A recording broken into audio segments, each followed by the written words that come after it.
नमस्कार दोस्तों, मेरा नाम है अंकित और आप देख रहे हैं मेरी क्लास। यानी कि आज की इस वाली वीडियो में हम लोगों को पढ़नी है चार्टर अधिनियम 1833।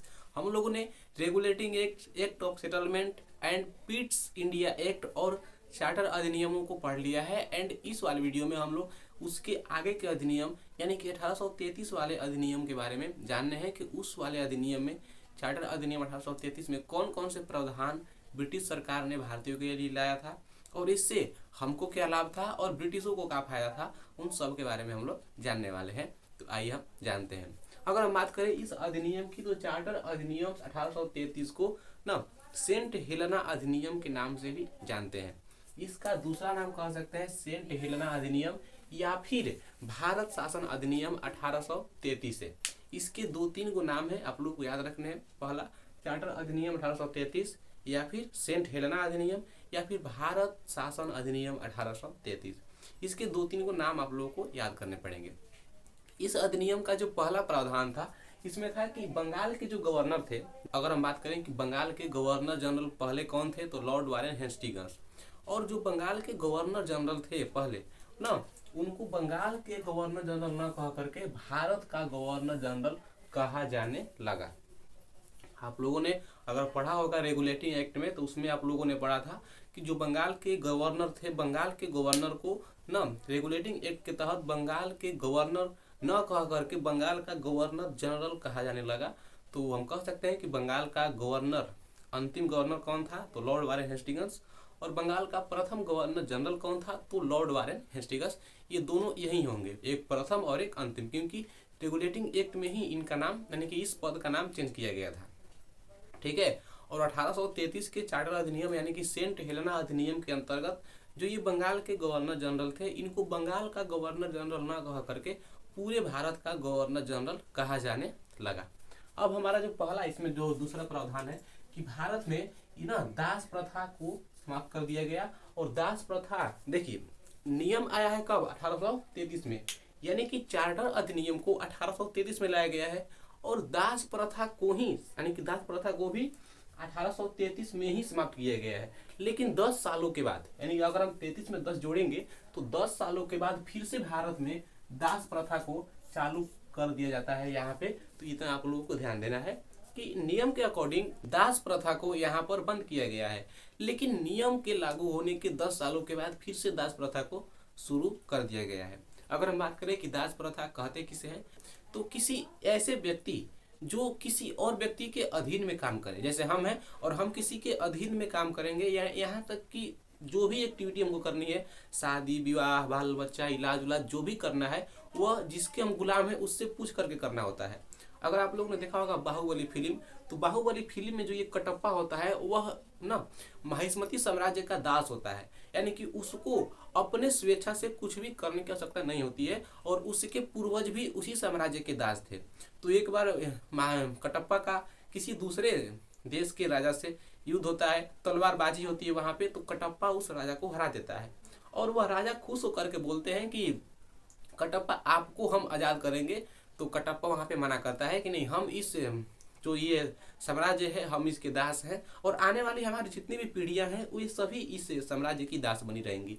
तो सेम दास प्रथा में ऐसा ही था कि जैसे जो भी किसान भाई थे, जो भी मजदूर वहां पे थे, वह ब्रिटिश सरकार के अंडर में अपनी पूरी जिंदगी वहां पे किसी एक छोटी सी गलती के कारण या फिर जमीन के कारण, किसी छोटी सी एक्टिविटी के कारण वहां पे अपनी पूरी जिंदगी अंग्रेजों के लिए ना मैंने दास गुलामी की जिंदगी वहां पे जीते थे।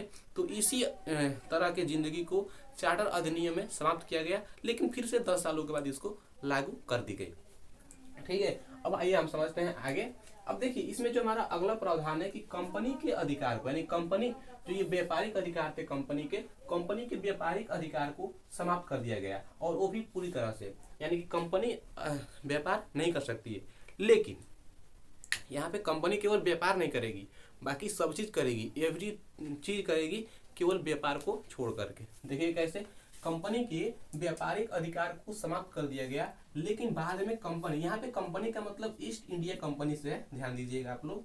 लेकिन फिर बाद में कंपनी का कार्य यह था कि ब्रिटिश सरकार की ओर से ना, ब्रिटिश सरकार की ओर से भारत पर केवल शासन करना, यानी कि कंपनी केवल व्यापार नहीं करेगी, लेकिन कंपनी का अधिकार साहस यानी कंपनी पूरी तरह से भारत को चला सकती है अपने नियमों के अनुसार।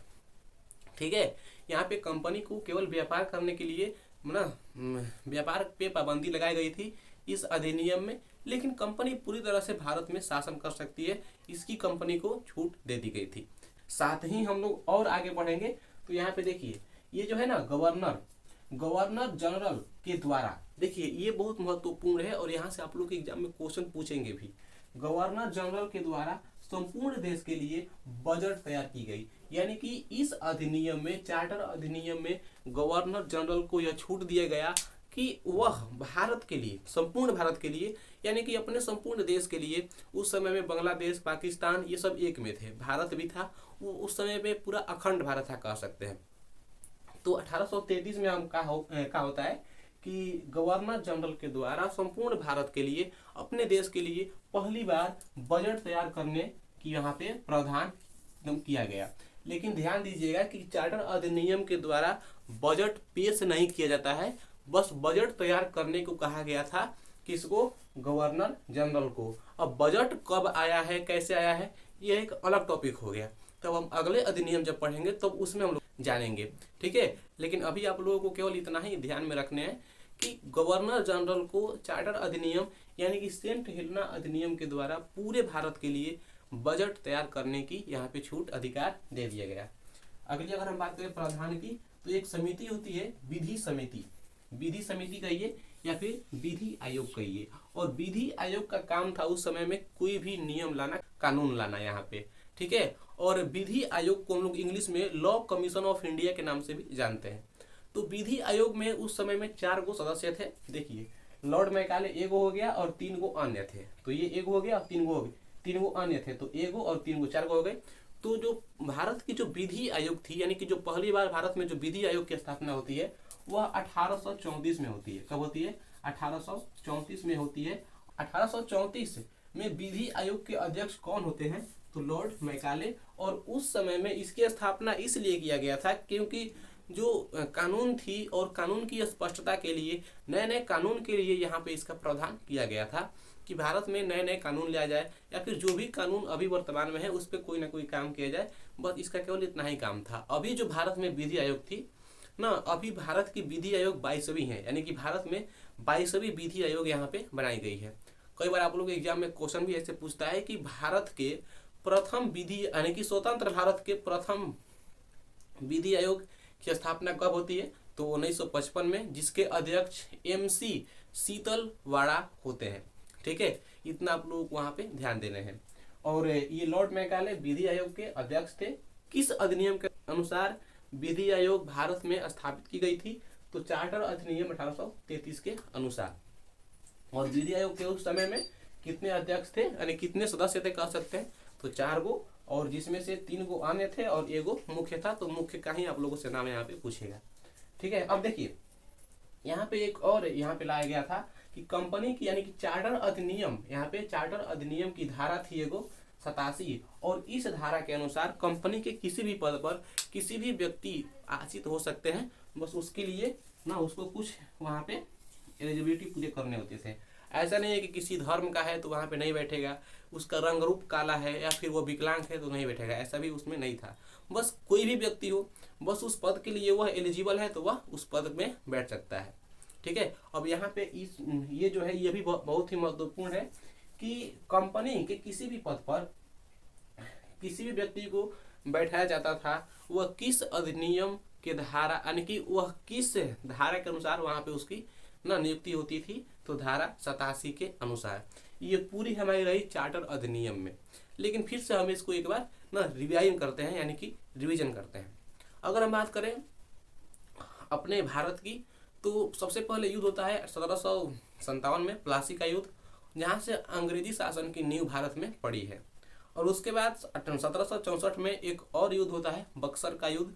और बक्सर के युद्ध होने के बाद में भारत में पूरी तरह से अंग्रेजी शासन की नींव बैठ गई, यानी कि हम कह सकते हैं कि भारत में वास्तविक रूप से अंग्रेजी शासन की नींव कब बैठी है? तो 1764 में, बक्सर के युद्ध के बाद। ठीक है, और बक्सर के युद्ध होने के बाद में भारत में अंग्रेजी शासन की नींव जब बैठी तो अंग्रेजों को कहीं ना कहीं लगा कि भारत को चलाने के लिए किसी नियम को जारी करने पड़ेंगे, यानी कि नियम के अनुसार ही इतने बड़े भूभाग को हम लोग कंट्रोल कर सकते हैं। तो उनकी जो पहली अधिनियम आई, जो कि ब्रिटिश सरकार के द्वारा उठाया गया यह पहला कदम था 1773 में रेगुलेटिंग एक्ट। और रेगुलेटिंग एक्ट में ब्रिटिश सरकार ने कुछ प्रावधान लाए, जैसे कि कंपनी को प्रशासनिक और राजनीतिक कार्यों के लिए वहाँ पे छूट दे दी गई, और साथ ही यह कहा गया कि कंपनी जो है वह पूरे भारत में ना शासित होगी। और इसके साथ ही वहाँ पे 1773 में एक्ट आया था। 1774 में यहाँ पे एक सर्वोच्च न्यायालय की स्थापना होती है कलकत्ता में, जिसके अध्यक्ष सर एलिजा इम्पे होते हैं, और इसके 3 गो और सदस्य होते हैं। यानी कि सर्वोच्च न्यायालय की स्थापना में भी कितने सदस्य थे, तो 4 थे, जिसमें एक मेन था और 3 गो अन्य सदस्य थे। मेन का नाम था सर एलिजा इम्पे और 3 का नाम था, यानी कि 3 अलग अलग सदस्यों का नाम था चैम्बर्स, लिमेस्टर और हाइड। ठीक है। और इसके बाद कंपनी ने यह प्रावधान, यानी कि इस रेगुलेटिंग एक्ट में यह प्रावधान लाया गया कि जो भी यहाँ पे बंगाल के गवर्नर हैं, बंगाल के गवर्नर को बंगाल का गवर्नर न कह करके बंगाल का गवर्नर जनरल कहा गया। तो बंगाल के अंतिम गवर्नर और बंगाल का प्रथम गवर्नर जनरल एक ही व्यक्ति थे, लॉर्ड वारेन हेस्टिंग्स। फिर इसके बाद एक और अधिनियम आता है एक्ट ऑफ सेटलमेंट, और एक्ट ऑफ सेटलमेंट को 1781 में मिलाया गया था। और इस अधिनियम में अंग्रेजों ने यह बोला था कि जो भी रेगुलेटिंग एक्ट की कमियां थी, केवल रेगुलेटिंग एक्ट की कमियों को दूर करने के लिए हम इस नियम को ला रहे हैं। ठीक है। और इस नियम में एक और बात कही गई थी कि जो भी कलकत्ता की सरकार है वह बंगाल, बिहार और उड़ीसा के लिए विधि यहाँ पे बनाए, यानी कि एक सरकार बनाए, एक शासन बनाए, एक नियम बनाए। इसके बाद फिर आती है पिट्स इंडिया एक्ट, और पिट्स इंडिया एक्ट 1784 में आती है। और इस एक्ट के द्वारा 2 गो बोर्ड की स्थापना होती है, बोर्ड ऑफ डायरेक्टर और board of controller. Board of director को व्यापारिक मामलों के लिए और बोर्ड ऑफ कंट्रोलर को राजनीतिक मामलों के लिए यहाँ पे ना नियुक्त किया गया। और यह बोला गया कि जिसकी जो काम है केवल उसी के हिसाब से वो अपना काम करे, और अदरवाइज वह किसी भी क्षेत्र में अपना सहयोग न दे। जैसे हम डॉक्टरी के क्षेत्र में हैं तो हमारा काम केवल डॉक्टरी के क्षेत्र में ही रहेगा। आप शिक्षा से हैं तो आपका काम केवल शिक्षा से ही रहेगा, और अदरवाइज आप किसी भी पॉलिटिकल या फिर इंजीनियरिंग या फिर किसी भी लाइन में आपका दिमाग वहाँ पे नहीं दौड़ाना है, ऐसा उसमें अधिनियम लाया गया था। तो इसके बाद आया चार्टर अधिनियम 1793, और यह भारत का पहला चार्टर अधिनियम था। ठीक है। और चार्टर अधिनियम में यह बोला गया था कि जो भी मतलब बोर्ड के मेंबर हैं, जैसे बोर्ड ऑफ डायरेक्टर थी और बोर्ड ऑफ कंट्रोलर थी, तो जो भी इनके मेंबर थे उस टाइम पे, उनके यानी कि उन मेंबरों को जो सैलरी दी जाएगी, उन मेंबरों को जो महीने दिए जाएंगे, वे महीने भारत के पैसे से दिए जाएंगे, यानी कि भारतीय राजस्व में से ही उनको सैलरी दिया जाएगा। अब दूसरा आता है चार्टर अधिनियम 1813 में, और उस अधिनियम में कंपनी ने अपने शासन को 20 वर्षों के लिए बढ़ा दिया, और साथ ही कंपनी को भारत से व्यापार करने का अधिकार छीन लिया गया। बाकी कंपनी चीन और पूर्वी देश में जितने भी देश आते थे उन देशों से के साथ व्यापार कर सकती है, ऐसा वहाँ पे प्रावधान लाया गया था। और साथ ही 1813 से पहले भारत में ईसाई पादरी नहीं थे, और ईसाई पादरियों का आगमन को छूट दे दिया गया कंपनी के द्वारा 1813 में। और वहाँ से यानी कि अंग्रेजों ने भारत में 1813 में ईसाई पादरियों का आगमन वहाँ पे किया है।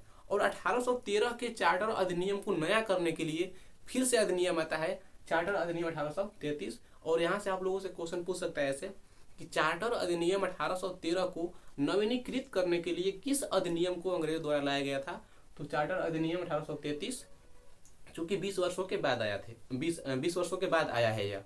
और यहाँ पे यह कभी कभी इस अधिनियम को न दे करके सेंट हेलेना अधिनियम भी देगा कि चार्टर अधिनियम 1813 को नवीनीकृत करने के लिए यानी कि नया करने के लिए किस अधिनियम को लाया गया था, तो सेंट हेलेना अधिनियम 1833 में, या फिर इस अधिनियम का नाम न दे करके आप लोगों के पास देगा भारत शासन अधिनियम 1833। तो इतना आप लोग वहाँ पे माइंड में सेट करना है। और इस अधिनियम में कौन कौन से प्रावधान है आप लोगों के बीच में ये है।